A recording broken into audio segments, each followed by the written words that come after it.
Over the last 48 hours, Third Echelon has learned that a rogue element within the Russian military has obtained a small number of advanced warheads and is preparing to sell them on the black market. Well, Splinter Cell Conviction is meant to be a reinvention of the Splinter Cell franchise, a kind of reimagining of what stealth action gameplay is about. And so all the way from the single player through the multiplayer, it's been about trying to give the player that feeling of being sort of the predator in the darkness. Rather than being invisible, using the darkness as a weapon to kind of actively stalk your enemies and sort of be able to eliminate them in a very effective, ruthless way. Security teams are conducting sweeps through the area at this time. Castro, you need to get over here. Can't break this door without you. The archive is secured with the biometric lock system.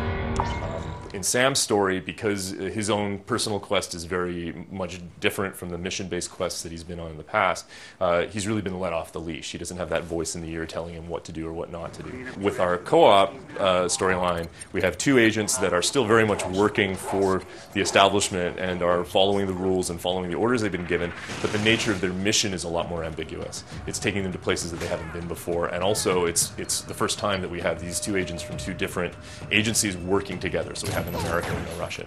So that adds a certain element of tension and a little bit of unpredictability into the setup.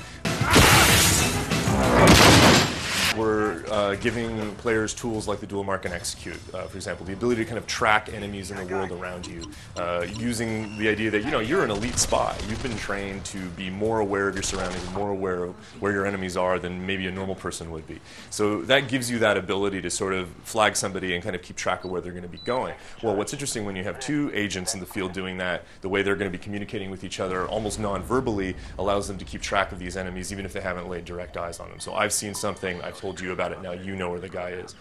Moscow.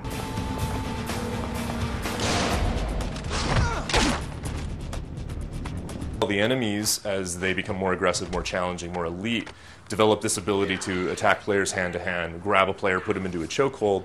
That means that the teammate needs to race to his aid. You get that classic standoff moment where the teammate who's being held has to throw the elbow and duck and create that window of opportunity.